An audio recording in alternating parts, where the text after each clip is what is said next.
PSN sir നമസ്കാരം. നമസ്കാരം. ധന്യ നമസ്കാരം.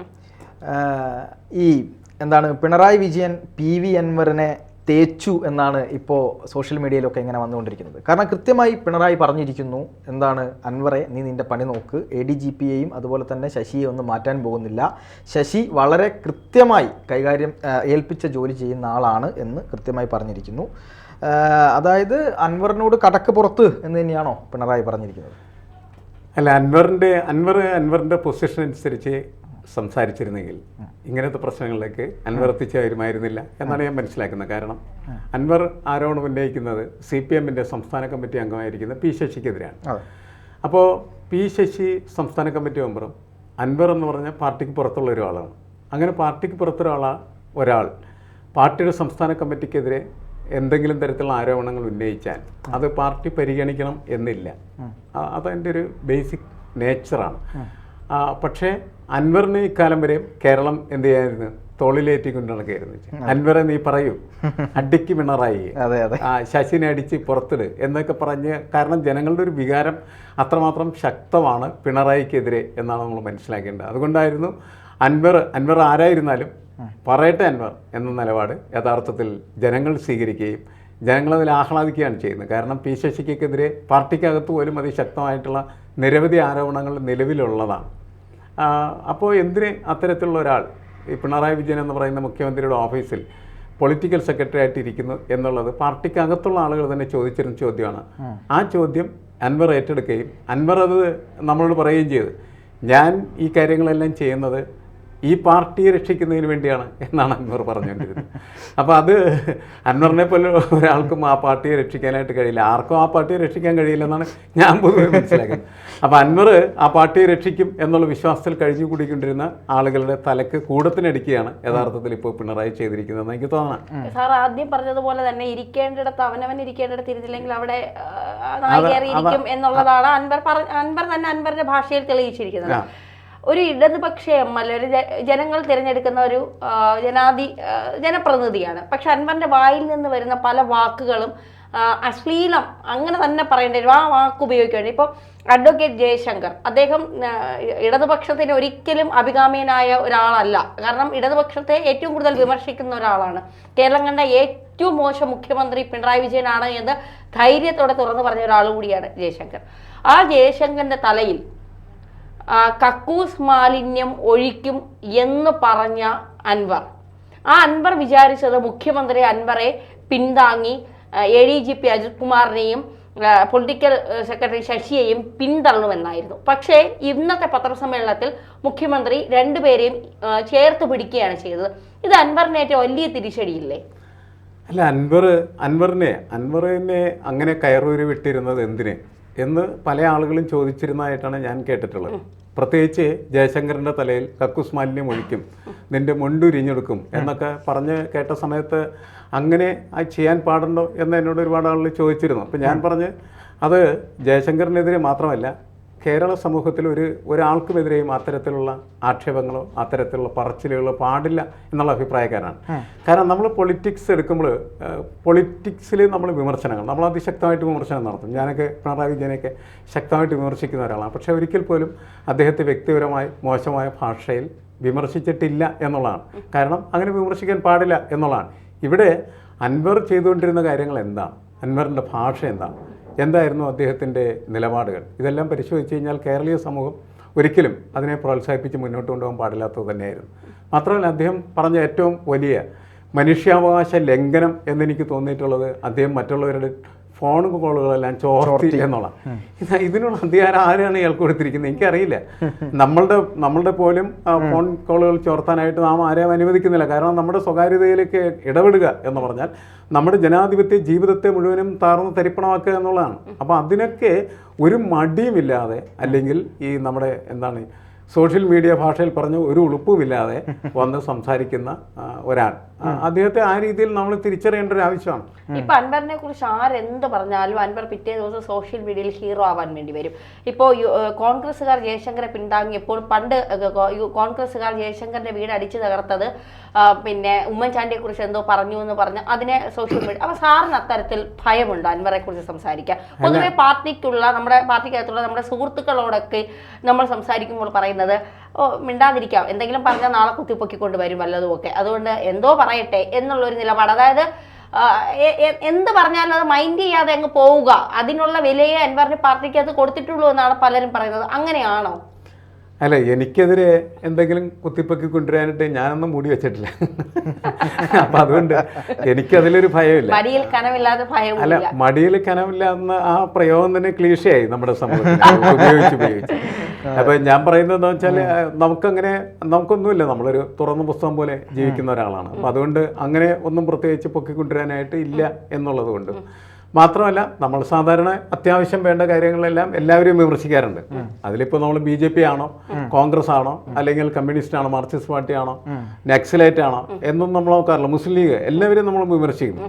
നമ്മളിങ്ങനെ വിമർശിക്കുന്ന സമയത്ത് നമ്മൾ എല്ലാം ഭംഗിയായി ചെയ്യുന്നതെന്നുള്ളതല്ല, നമ്മൾ മര്യാദയുടെ ഒരു സീമ ലംഘിക്കാതെ എല്ലാ കാര്യങ്ങളിലും ഇടപെടുന്ന ഒരാൾ എന്ന നിലക്കാണ് നമ്മളത് ചെയ്യണം.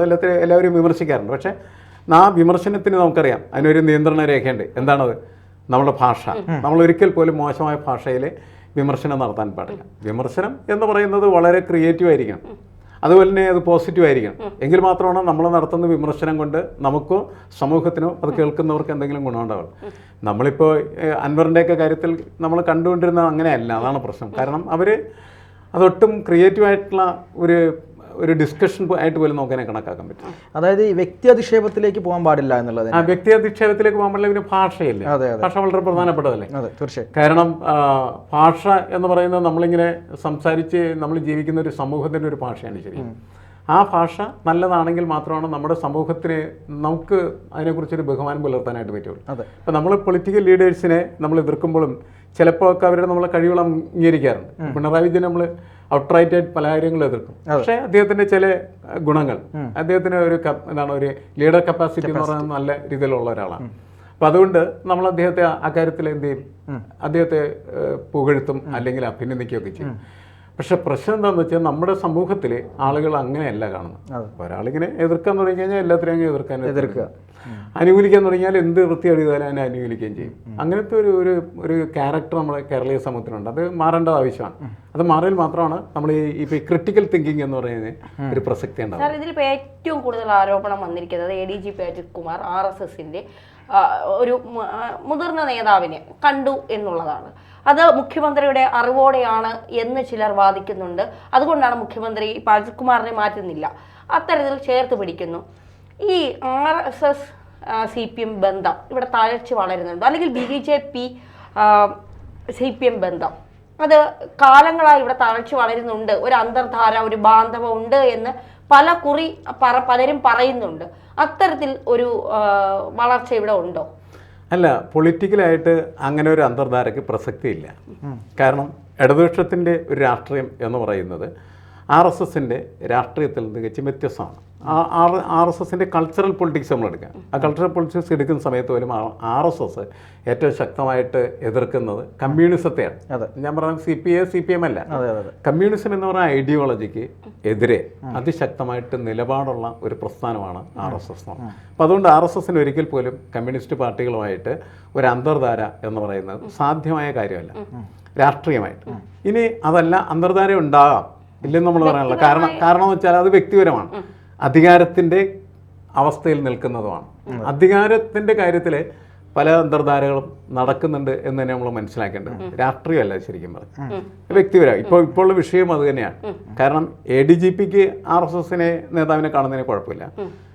അദ്ദേഹം വ്യക്തിപരമായിട്ട് അങ്ങനെ കാണാൻ ആഗ്രഹിക്കുന്നതിനെ കാണാം. പക്ഷേ അദ്ദേഹം ഒരു സർക്കാരിൻ്റെ ഔദ്യോഗികമായിട്ടുള്ള പദവിയിൽ ഇരിക്കുന്ന സമയത്ത് സാധാരണ രീതിയിൽ നല്ലത് അങ്ങനെ RSSുമായിട്ടല്ല മുസ്ലിം ലീഗുമായിട്ടോ ഒരു രാഷ്ട്രീയ പാർട്ടിയുടെ നേതാക്കളുമായിട്ടൊന്നും അയാൾ കാണാൻ പാടില്ല. സർക്കാരിന്റെ അറിവോടെ കാണാമോ? അങ്ങനെ പാടില്ല, രണ്ടും പാടില്ല. കാരണം വെച്ചാൽ സർക്കാരിന് അങ്ങനെ ദൂതന്മാരെ രഹസ്യമായിട്ട് അയക്കുന്ന സ്വഭാവം സർക്കാരിനിടയിൽ നല്ലതല്ലല്ലോ. സാർ ഇതിൽ സർക്കാരിന്റെ പോളിസിക്ക് അനുസരിച്ച് അതൊക്കെ വേണമെങ്കിൽ ചെയ്യാം. പക്ഷെ അത് സർക്കാർ പറയണം, ഇത് ഞങ്ങളുടെ പോളിസിയാണ്, ഞങ്ങളിങ്ങനെ RSS നേതാക്കളെയൊക്കെ കാണാനായിട്ട് പോലീസുകാരെയൊക്കെ വിടും എന്ന് പറഞ്ഞാൽ നമുക്ക് അഭിപ്രായത്തില്ല. മനസ്സിലായി? അതല്ലാതെ അങ്ങനെ പറയുമ്പോ ഒരു ചോദ്യം വരും. അങ്ങനെ പിണറായി വിജയൻ ഇന്ന് തന്നെ മുഖ്യമന്ത്രിയുടെ അഭിനയം കണ്ടിട്ട് ഓസ്കാർ അവാർഡ് കൊടുക്കാനൊക്കെ മാധ്യമപ്രവർത്തകർക്ക് തോന്നിയിട്ടുണ്ട്. കാരണം തുടക്കത്തിൽ തന്നെ നിങ്ങൾ എന്നെ ക്ഷമയോടെ കേൾക്കണം. എനിക്ക് തോന്നുന്നു 2 തവണയും പിണറായി വിജയൻ അധികാരത്തിൽ വന്നതിന് ശേഷം ആദ്യമായിട്ടാണ് മാധ്യമങ്ങളോട് ഞാൻ പറയുന്നതൊന്ന് ക്ഷമയോടെ കേൾക്കണം. മാത്രമല്ല മാധ്യമങ്ങൾക്കൊരു ചോദ്യം ചോദിച്ചാൽ ഇനിയില്ല ഉത്തരം എന്ന് പറഞ്ഞ് എണീച്ചു പോണ മുഖ്യമന്ത്രി ഇന്ന് എത്ര ചോദ്യങ്ങൾ ചോദിച്ചോളൂ അതിനെല്ലാം മറുപടി പറഞ്ഞിട്ടേ ഞാൻ പോകുന്നുള്ളൂ എന്ന് പറഞ്ഞ് എനിക്ക് ഏറ്റവും കൂടുതൽ ക്ഷമയോടെ ഇരുന്ന ഒരു മുഖ്യമന്ത്രിയാണ് ഇന്ന് കാണാൻ സാധിച്ചത്. അതായത് ഒരു ഓസ്കാർ കൊടുക്കത്തക്ക രീതിയിലുള്ള അഭിനയം കാഴ്ചവെച്ചിട്ടാണ് ഇന്ന് മുഖ്യമന്ത്രി വാർത്താ സമ്മേളനം അവസാനിപ്പിച്ചത് എന്ന് പറയേണ്ടി വരും. അപ്പോൾ വ്യക്തിപരമായി മുഖ്യമന്ത്രി അറിയാതെ അജിത് കുമാർ RSS നേതാവിനെ കണ്ടുവെന്ന് സാർ വിശ്വസിക്കുന്നു? അല്ല സാർ, അത് മാത്രമല്ല, ഇന്ന് മുഖ്യമന്ത്രി ഒരു കാര്യം പറഞ്ഞിട്ടുണ്ട്. അതായത് അജിത് കുമാറിനെ പ്രതിരോധിക്കുക കൂടി മുഖ്യമന്ത്രി ചെയ്തു. അതായത് അജിത് കുമാർ പോയത് പിന്നെ എൻ്റെ ദൂതനായിട്ടല്ല, അദ്ദേഹം ഒരു പൊളിറ്റിക്കൽ രാഷ്ട്രീയപരമായിട്ടുള്ള ഒരു കാര്യത്തിന് വേണ്ടിയിട്ടല്ല അദ്ദേഹം പോയത്. അതായത് അദ്ദേഹത്തിന്റെ വ്യക്തിപരമായ എന്തോ കാര്യത്തിന് പോയതാണ്, അത് ഞങ്ങളെ ബാധിക്കില്ല എന്നുള്ള നിലയിലാണ്. വ്യക്തിപരമായ കാര്യത്തിനാണ് എന്ന് മുഖ്യമന്ത്രിക്ക് അറിയാം. അത് ആ ഒരു ധ്വനിയാണ് അതിൽ വന്നത്. പിന്നെ അദ്ദേഹം രണ്ടാമത്തെ കാര്യം, സ്പെഷ്യൽ ബ്രാഞ്ചിന്റെ റിപ്പോർട്ട് അദ്ദേഹം പോയതിന് ശേഷം കൃത്യമായി പൊളിറ്റിക്കൽ സെക്രട്ടറിക്ക് കിട്ടിയിരുന്നു. ഇതുമായി ബന്ധപ്പെട്ട് മാധ്യമപ്രവർത്തകർ ചോദിച്ചു, അതായത് പൊളിറ്റിക്കൽ സെക്രട്ടറി ഇത്തരം റിപ്പോർട്ടുകൾ കിട്ടുമ്പോൾ അങ്ങിൽ നിന്ന് പൂഴ്ത്തുന്നു എന്നൊരു ആരോപണമുണ്ടല്ലോ എന്ന് ചോദിച്ചപ്പോൾ അങ്ങനെ ഒരു റിപ്പോർട്ടും ആരും പൂഴ്ത്തിയിട്ടില്ല എന്നും അദ്ദേഹം പറഞ്ഞു. അപ്പോൾ അതിനർത്ഥം ഈ സ്പെഷ്യൽ ബ്രാഞ്ച് റിപ്പോർട്ട് മുഖ്യമന്ത്രി കിട്ടിയിട്ടുണ്ട്, RSS നേതാക്കളെ കാണാൻ പോയത് മുഖ്യമന്ത്രി അറിഞ്ഞിട്ടുണ്ട് എന്നുള്ളത് തന്നെയാണ്. അപ്പോൾ അവിടെ എന്താണ് ഉദ്ദേശിക്കുന്നത് പിണറായി? അല്ല, നമ്മളതിൻ്റെ അകത്ത് മനസ്സിലാക്കേണ്ട കാര്യം, ഞാൻ മനസ്സിലാക്കുന്നത്, ഒന്ന്, വ്യക്തിപരമായിട്ട് ഒരാൾക്ക് RSS നേതാവിനെ കാണാനായിട്ട് പാടുണ്ടോ എന്നൊരു ചോദ്യമുണ്ടല്ലോ. ആ ചോദ്യത്തിൽ RSS തന്നെ ഉയർത്തുന്ന ഒരു കാര്യം, RSS ജനാധിപത്യപരമായി ഇന്ത്യയിൽ പ്രവർത്തിക്കുന്ന ഒരു രാഷ്ട്രീയ പ്രസ്ഥാനം. അതിൻ്റെ നേതാവിനെ ഒരു ഉദ്യോഗസ്ഥൻ കണ്ടു എന്നുള്ളതിൻ്റെ പേരിൽ അയാൾക്കെതിരെ നടപടിയെടുക്കാനായിട്ട് പറ്റുമോ? പറ്റില്ല. അത് നിയമപരമായി തന്നെ ഒരു പ്രശ്നമാണ്, സാധ്യമല്ല. അത് അംഗീകരിക്കാൻ മുഖ്യമന്ത്രി തയ്യാറായിട്ടുണ്ടാവും. അപ്പോൾ ഇതൊക്കെ സ്വാഭാവികമാണ്. ഈ സ്പെഷ്യൽ ബ്രാഞ്ച് അവരുടെ ഇന്റലിജൻസ് സംവിധാനത്തിൻ്റെയും അതുപോലെ തന്നെ എനിക്ക് തോന്നുന്നു പ്രത്യേകമായിട്ട് മുഖ്യമന്ത്രി സംവിധാനമൊക്കെ ഈ പീഡനത്തിന്റെ തീവ്രത അളക്കാനൊക്കെ സമിതി രൂപീകരിക്കുമല്ലോ നിങ്ങളെല്ലാം, അതുപോലെയൊക്കെ സമിതി രൂപീകരിച്ച് മുഖ്യമന്ത്രി അന്വേഷിച്ചിട്ടുണ്ടാവും. അല്ല, അതല്ലാതെയും ഇവർക്കൊരു പ്രൈവറ്റ് ഡിക്റ്റേറ്റീവ് സ്വഭാവമുള്ള സംഘങ്ങളൊക്കെ ഉണ്ടാവും, നമുക്കറിയാൻ പാടില്ലാത്ത. അപ്പം അങ്ങനെ കൃത്യമായിട്ട് എല്ലാ കാര്യങ്ങളും ആരറിയുന്നുണ്ട്? മുഖ്യമന്ത്രി അറിയുന്നുണ്ട്. മുഖ്യമന്ത്രി അറിയുകയും മുഖ്യമന്ത്രി അത് മനസ്സിലാക്കാൻ ശ്രമിക്കുകയും മുഖ്യമന്ത്രിക്ക് കുഴപ്പമില്ലെന്ന് മുഖ്യമന്ത്രിക്ക് തോന്നുകയും ചെയ്തപ്പോൾ മുഖ്യമന്ത്രി അതിൽ ഒന്നും ചെയ്തില്ല എന്നാണ് ഞാൻ മനസ്സിലാക്കുന്നത്. സംസാരശേഷി നഷ്ടപ്പെടുമല്ലോ സാർ, 1-2 മാസമൊക്കെ സംസാരശേഷി നഷ്ടപ്പെടും. പിന്നെ തിരിച്ചു കിട്ടുമ്പോഴാണ് വന്ന് മാധ്യമങ്ങളെ കാണുന്നത്. അത് ഭയം കൊണ്ടാണോ? അല്ല, ഇതൊക്കെ അതോ ഈ PR വർക്കിൽ നിന്ന് കൂടുതൽ കാര്യങ്ങൾ മനസ്സിലാക്കി എഴുതി വാങ്ങാൻ അതിനൊക്കെയുള്ള സമയമാണ് എടുക്കുന്നത്? അതല്ല, ഞാനിപ്പോൾ 2 മുഖ്യമന്ത്രിയും അതുപോലെ പ്രധാനമന്ത്രിയൊക്കെ ഇടക്കിടക്ക് മൗനികളാവാറുണ്ട്. ശരി, അതവരുടെ ഒരു സ്ട്രാറ്റജിക് പൊസിഷനായിട്ടാണ് നമ്മൾ മനസ്സിലാക്കേണ്ടത്. തന്ത്രപരമായിട്ട് നിശബ്ദരായാണ് ചെയ്യുന്നത്. അങ്ങനെയാണ് ചെയ്യുന്നത്. അത് പൊതുസമൂഹത്തിന് അത് ഉൾക്കൊള്ളാൻ കഴിയില്ല. കാരണം എന്താണ്, നമ്മളെ സംബന്ധിച്ചിടത്തോളം ഇവരെല്ലാം വളരെ ഉത്തരവാദിത്തപ്പെട്ട, നമ്മൾ സ്നേഹിക്കുന്ന, നമ്മൾ അംഗീകരിക്കുന്ന നേതാക്കളാണ്. മുഖ്യമന്ത്രി ആയിക്കഴിഞ്ഞാലും പ്രധാനമന്ത്രി ആയിക്കഴിഞ്ഞാലും. അപ്പം നമുക്ക് നമ്മുടെ സമൂഹത്തിനകത്ത് അനഭിലഷണീയം എന്ന് നമ്മൾ വിശേഷിപ്പിക്കുന്നു. എന്നുവെച്ചാൽ അഭിലഷണീയം അല്ലാത്തത്, മോശമായത്, സമൂഹത്തിൽ നടക്കാൻ പാടില്ലാത്തത് എന്നൊക്കെ തോന്നുന്ന സംഭവങ്ങൾ നടക്കുമ്പോൾ മുഖ്യമന്ത്രി എന്തുകൊണ്ട് അതിനകത്ത് പ്രതികരിക്കുന്നില്ല എന്ന് നമ്മൾ സ്വാഭാവികമായിട്ടും ചോദിക്കുന്ന ഒരു കാര്യമാണ്. നമ്മളുടെ ഒരു ഇൻറ്റഗ്രിറ്റിയുടെ കൂടി ഭാഗം. നമ്മളും നിശബ്ദമായിട്ടിരുന്നതിൻ്റെ ഈ സമൂഹം എന്ന് പറഞ്ഞാൽ ചത്ത സമൂഹമായി മാറും. അപ്പം നമ്മൾ മരിച്ചിട്ടില്ല എന്ന് നമുക്ക് ഉറപ്പുള്ളതിൻ്റെ പേരിലാണ് നമ്മൾ എന്ത് ചെയ്യുന്നത്, ഇത്തരം ചോദ്യങ്ങൾ ചോദിക്കുന്നത്. മുഖ്യമന്ത്രി എന്താണ് നിശബ്ദനായിരിക്കുന്നത്, നിങ്ങളെന്താണ് ഉണ്ടായിരിക്കുന്നത് എന്നൊക്കെ വിളിച്ചു വയ്ക്കുന്നതിന് കാരണം. പക്ഷേ പുള്ളി അതൊക്കെ കേൾക്കും. കേട്ട് കഴിഞ്ഞാലും എന്ത് ചെയ്യില്ല, മിണ്ടില്ല. കാരണം എന്ന് വെച്ചാൽ പുള്ളിതായിട്ടുള്ള സ്ട്രാറ്റജി ആയിരിക്കും. ആ സ്ട്രാറ്റജി വെച്ചാണ് ഈ കാര്യങ്ങളെല്ലാം എന്ത് ചെയ്തുകൊണ്ടിരിക്കുന്നത്. പക്ഷേ ഇന്ന് മനസ്സിലായി ആ സ്ട്രാറ്റജിയുടെ അവസാനം ഒടുക്കമായി. കാരണം ഇനി ഇതും പറഞ്ഞ് മുന്നോട്ട് പോയി കഴിഞ്ഞാൽ ആളിൽ എന്താ ചെയ്യണമെന്ന് പറയാനായിട്ട് പറ്റില്ല എന്ന് തോന്നിയപ്പോഴാണ് ഇന്ന് അദ്ദേഹം പത്രസമ്മേളനം നടത്തിയത് എന്നാണ് ഞാൻ മനസ്സിലാക്കുന്നത്. പക്ഷേ ആ പത്രസമ്മേളനത്തിൽ എല്ലാ കാര്യങ്ങളും വളരെ വ്യക്തതയോടുകൂടി അദ്ദേഹത്തിന് ഇന്ന് അവതരിപ്പിക്കാനായിട്ട് കഴിഞ്ഞു. പഠിച്ചു വന്നു വളരെ കൃത്യമായിട്ട്. കാരണം എന്ന് അദ്ദേഹം വിചാരിക്കുന്നു. പക്ഷെ പല സംശയങ്ങളും ഈ വീണ്ടും കേരള സമൂഹത്തിനും മാധ്യമങ്ങൾക്കുമുണ്ട്. അത് അദ്ദേഹത്തിന്റെ തോന്നലാണ്. ഞാൻ എല്ലാം കൃത്യമായി പറഞ്ഞു വച്ചു, പറഞ്ഞ് പഠിപ്പിച്ചത് കൃത്യമായി ഞാൻ മാധ്യമങ്ങളുടെ മുന്നിൽ അവതരിപ്പിച്ചിട്ടുണ്ട്. പക്ഷെ പല സംശയങ്ങളും മാധ്യമപ്രവർത്തകർക്കും അത് കേട്ടുകൊണ്ടിരുന്ന സാധാരണ ജനത്തിന്, അതായത് പിണറായി ആ കസേരയിൽ ഇരുത്തിയിരിക്കുന്ന സാധാരണ ജനത്തിനുമുണ്ട്. അതിന് മറുപടി ഇതുവരെ കിട്ടിയിട്ടില്ല. അങ്ങനെ എല്ലാ ചോദ്യങ്ങൾക്കും മറുപടി കിട്ടില്ല. അദ്ദേഹത്തിന് ഇഷ്ടമുള്ളതായ കാര്യങ്ങൾ, അല്ലെങ്കിൽ അദ്ദേഹം പ്രശ്നത്തിലാണെന്ന് തോന്നിയിരിക്കുന്നതായിട്ടുള്ള കാര്യങ്ങൾക്കാണ് മറുപടി നിന്ന് കൊടുത്തിരിക്കുന്നത്. അങ്ങനെയാണല്ലോ നമുക്ക് മനസ്സിലാക്കാനുണ്ട്. ആ കാര്യങ്ങൾക്കൊക്കെ അദ്ദേഹത്തിൻ്റെതായിട്ടുള്ള മറുപടികൾ നൽകി. നമുക്ക് ആ മറുപടി മതിയോ എന്നുള്ളത് നമുക്ക് പറയാൻ പറ്റില്ല. പറഞ്ഞു അത്രേ ഉള്ളൂ. നമുക്ക് ഇനിയും ചോദ്യങ്ങളുണ്ടാവും. കാരണം എന്താണെന്ന് വെച്ചാൽ ഈ ADGP എന്തിനാണ് അങ്ങനെ പോയിക്കേണ്ടത് എന്ന ചോദ്യം എന്ന് പറയുന്നത് അവസാനിക്കുന്നില്ല ആരുടെയും. കാരണം എന്താണെന്ന് വെച്ചാൽ ഈ കമ്മ്യൂണിസ്റ്റ് പാർട്ടിയുടെ ഒരു ഭരണ രീതി, BJP ആയാലും അവരൊക്കെ ഈ കേഡർ സംഘടന എന്ന നിലക്ക് അവരുടെ ഓർഗനൈസേഷന് പഴയ കാലത്ത്, ഇപ്പോൾ അതൊക്കെ കുറവായിരിക്കും, അതിനൊക്കെ ഒരു ഗോസ്റ്റ് ക്യാരക്ടറിസ്റ്റിക്സ് ഉണ്ട്. അതുകൊണ്ട് പലപ്പോഴും ഇവരൊക്കെ നമ്മൾ ഗോസ്റ്റ് ഓർഗനൈസേഷൻ്റെ ലിസ്റ്റിലാണ് പെടുത്തുന്നത്. അപ്പോൾ അതിൽ ഏറ്റവും പ്രധാനപ്പെട്ട നേതാക്കൾ എല്ലാവരും എല്ലാ കാര്യങ്ങളും അറിയണമെന്നില്ല. ഒരു നേതാവായിരിക്കും ചിലപ്പോൾ ഓപ്പറേറ്റ് ചെയ്യുന്നത്. ആ കാര്യങ്ങൾ മറ്റുള്ളവർക്ക് അറിയില്ല. ഇപ്പോൾ ഈ വിഷയത്തിൽ RSSും അതേപോലെ തന്നെ BJPയുടെ നേതാക്കളൊക്കെ ആദ്യഘട്ടങ്ങളിൽ അവർ പറഞ്ഞ ഉത്തരങ്ങളൊക്കെ തെറ്റായിരുന്നു. അതെ, എൻ്റെ കാരണം എന്ന് വെച്ചാൽ അവർക്ക് അറിയില്ല. അവരതിൽ കുറ്റപ്പെടുത്തിയിട്ടേ അല്ല. കാരണം ഇത് ആരെങ്കിലും ഒരാൾ മാത്രമായിരിക്കും ഓപ്പറേറ്റ് ചെയ്തിട്ടുണ്ടാവുക. അപ്പോൾ അയാൾക്ക് മാത്രമേ അത് അറിയാൻ പാടുള്ളൂ. അയാൾ ആ ചുമതല സംഘടന അങ്ങനെ ഏൽപ്പിക്കുന്നതാണ്. ഈ രീതി കമ്മ്യൂണിസ്റ്റുകൾക്ക് പണ്ടുണ്ടായിരുന്നു. അപ്പോൾ അവരുടെ സെൽ ഭരണമാണ് രാജ്യത്ത് നടന്നിരുന്നത്. കമ്മ്യൂണിസ്റ്റ് സെല്ലാണ് എന്ത് ചെയ്യുന്നത്, എന്താണ് ഇവിടെ നടക്കേണ്ടതെന്ന് തീരുമാനിക്കുന്നത്. അങ്ങനത്തെ രീതിശാസ്ത്രത്തിൽ പ്രവർത്തിച്ചു വന്ന ഈ പാർട്ടിയെ സംബന്ധിച്ചിടത്തോളം ഈ കാര്യങ്ങൾ ചെയ്യുമ്പോൾ സാധാരണ രീതിയിൽ ADGPയോ അതല്ലെങ്കിൽ ഈ ഉന്നത പോലീസ് ഉദ്യോഗസ്ഥനൊക്കെ ആരായിരിക്കണം? അവരുടെ പാർട്ടിയുടെ ആശയത്തെ നടപ്പിലാക്കുന്ന ഒരാളായിരിക്കണം. അത് RSS അങ്ങനെ തന്നെ ചെയ്യുന്നതല്ലേ, BJP അങ്ങനെ ചെയ്യുന്നത്. അവരുടെ ഓഫീസുകളിലൊക്കെ എന്ന് പറഞ്ഞിട്ടുണ്ടെങ്കിൽ വളരെ കൃത്യമായിട്ട് അത്തരത്തിലുള്ള ആളുകളെ അവർ സ്ഥാപിക്കും. കാരണം എന്ന് വെച്ചാൽ അവിടെ നടക്കുന്ന എല്ലാ കാര്യങ്ങളും എന്ന് പറഞ്ഞാൽ കൃത്യമായിട്ട് അവർക്ക് റിപ്പോർട്ട് ചെയ്യണം. ഇപ്പോൾ കണ്ണന്താനത്തെ കേന്ദ്രമന്ത്രിയാക്കിയ സമയത്ത് അദ്ദേഹത്തിൻ്റെ ഓഫീസിൽ പ്രധാനപ്പെട്ട ചുമതലകൾ വഹിച്ചിരുന്നത് എൻ്റെ ഒരു സുഹൃത്തായിരുന്നു, ഒരു RSS നേതാവായിരുന്നു അദ്ദേഹം. മനസ്സിലായി? അദ്ദേഹം ഒരു ബഹളമൊന്നും ഉണ്ടാക്കുന്ന ഒരാളൊന്നുമല്ല. വളരെ സോബറായി എല്ലാ കാര്യങ്ങളും വളരെ കൃത്യവും കണിശവുമായിട്ട് ചെയ്യുന്ന ഒരാളാണ്. അങ്ങനത്തെ മെഷീൻ ടൈപ്പ് ചില ആളുകളെ അവരെ ഏൽപ്പിക്കും. കാരണം ഇതിൻ്റെ ഇവരൊക്കെ പോയി എന്തെങ്കിലുമൊക്കെ ചെയ്താൽ അതിൻ്റെ ഉത്തരവാദിത്തം ആരാണ് വഹിക്കേണ്ടത്? പാർട്ടിയാണ്. RSS ആയാലും CPM ആയിക്കഴിഞ്ഞാൽ. അപ്പം അവർക്ക് അങ്ങനെ പൊളിറ്റിക്കലായിട്ട് താല്പര്യമുള്ള ആളുകൾ മാത്രമേ ഈ സ്ഥാനങ്ങളിൽ വെക്കാറുള്ളൂ. അവർ ചെയ്യേണ്ടത് ചെയ്യും. അതെ, അത് ADGPയും അങ്ങനെ തന്നെ ആയിരിക്കും. സാർ, അവിടെയാണ് പ്രശ്നം. കാരണം വെച്ചാൽ അദ്ദേഹം പോയിട്ട് RSSനെ കാണുമ്പോൾ അങ്ങനെയാണ് ഈ കേരളത്തിലെ സംശയം തീരാത്തത്.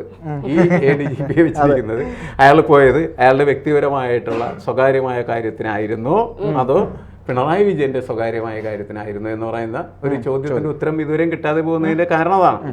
സാർ, ഇത് അവസാനിപ്പിക്കുന്നതിന് മുമ്പ് അവസാനമായിട്ടൊരു കാര്യം, അതായത് മുഖ്യമന്ത്രി ഇന്ന് പറഞ്ഞൊരു കാര്യമുണ്ട്. എനിക്ക് തോന്നുന്നത് നേരിട്ടല്ലാതെയുള്ള ഒരു ഭീഷണിയുടെ സ്വരമായിട്ടാണ് എനിക്ക് തോന്നിയത്. അതായത് PV അൻവറിനെതിരായിക്കൊണ്ട് ഫോൺ ചോർത്തൽ ഉൾപ്പെടെയുള്ള കാര്യങ്ങളിൽ ഒരു അന്വേഷണത്തിന് ഗവർണർ കത്ത് കൊടുത്തിട്ടുണ്ട് എന്ന് മുഖ്യമന്ത്രി പറഞ്ഞു. അത് ഞങ്ങളിപ്പം അതൊക്കെ അന്വേഷിക്കും. അതായത് ഇനിയും PV അൻവർ കളിക്കുകയാണെങ്കിൽ PV അൻവറിന്റെ പുറകിൽ എന്ത് കാര്യത്തിന് വേണ്ടിയിട്ടാണ് കളിക്കുന്നത് എന്ന് പൂട്ടുമെന്ന് പറയാതെ പറഞ്ഞു വെക്കുന്നു. അങ്ങനെ PV അൻവറെ പൂട്ടാൻ മുഖ്യന് കഴിയുമോ? അങ്ങനെയാണെങ്കിൽ പലതും ഇനിയും PV അൻവർ വിളിച്ചു പറയില്ലേ? അല്ല, ഗവർണർ ഈ കാര്യത്തിൽ ഇടപെട്ടതാണ്, നമുക്കറിയാം. കഴിഞ്ഞ ദിവസം അതിന്റെ ഭാഗമായിട്ടാണ് ഗവർണർ കത്ത് കൊടുത്തിരിക്കുന്നത്. അതായത് എനിക്ക് തോന്നുന്നു അൻവർ ഈ നേരത്തെ നമ്മൾ പറഞ്ഞതുപോലെ വളരെയധികം അശ്ലീലം നിറഞ്ഞതും അതേപോലെ അദ്ദേഹത്തെ വിമർശിക്കുന്ന മുഴുവൻ ആളുകളെ ഉപദ്രവിക്കുന്ന തരത്തിലേക്ക് കാര്യങ്ങൾ നീങ്ങുന്നതെന്ന് കണ്ട സമയത്ത് സമൂഹത്തിൽ ഒരു പ്രത്യേക ഫ്രിഞ്ച് ഗ്രൂപ്പ് വേണമെങ്കിൽ എന്ത് ചെയ്യണ്ടായിരിക്കും, അതിനെ എഗൻസ്റ്റ് ആയിട്ട് ആക്ടിവേറ്റ് ചെയ്യണ്ടായിരിക്കും. ആ ആക്ടിവേഷനാണ് ഗവർണറിലേക്ക് ചെല്ലുകയും ഗവർണർ അത് ഏറ്റെടുക്കുകയും ഗവർണർ കത്ത് കൊടുക്കുകയും ചെയ്തിരിക്കും. ഇത് വേണമെങ്കിൽ മുഖ്യമന്ത്രിക്ക് എന്ത് ചെയ്യാം, പതുക്കെ തലോടി തഴുകി വെക്കാം. അല്ലെങ്കിൽ ഉടനെ തന്നെ എന്ത് ചെയ്യാം, ആക്ഷനിലേക്ക് വിടാം. അതാണ് അൻവറിനോട് പറയുന്നത്. നിനക്ക് ആക്ഷൻ വേണോ തലോടൽ എന്നുള്ള ചോദ്യമാണ് അതിനകത്ത്. കൃത്യമായൊരു ഇത് ചോദിച്ചതാണ്. കൃത്യമായിട്ട്. അപ്പൊ അതൊക്കെ അങ്ങനെയാണ് അതിനെ കണക്കാക്കേണ്ടത്. അപ്പോൾ എന്തായാലും മര്യാദക്കൊക്കെ നിൽക്കുകയാണെങ്കിൽ അൻവറിന് ഇനിയും നിന്ന് പോവാം, ഇല്ലെങ്കിൽ പടിക്ക് പുറത്ത് എന്നുള്ളത് തന്നെയാണ് ഇനി എന്തായാലും മുഖ്യമന്ത്രിയുടെ പഠിക്കുന്ന പുതിയ പാർട്ടി നടപടികളിലേക്ക് പുതിയ മുന്നണി രൂപീകരിക്കാൻ പോവുകയല്ലേ, 3 പേരും കൂടെ ചേർന്ന്, അങ്ങനെയൊക്കെ വാർത്തകൾ വരുന്നുണ്ടല്ലേ. എത്ര പറയാൻ പറ്റത്തില്ല, നമുക്കറിയില്ല. എന്തായാലും ഇത് രാഷ്ട്രീയമാണ്, അതൊക്കെ കേരള രാഷ്ട്രീയത്തിൽ ചിലപ്പോൾ ഇതൊരു വഴിത്തിരിവാകുമെന്നൊക്കെ പലരും പറയുന്നുണ്ട്, അറിയില്ല. എന്തായാലും നമുക്ക് കാത്തിരിക്കാം. കാണാം.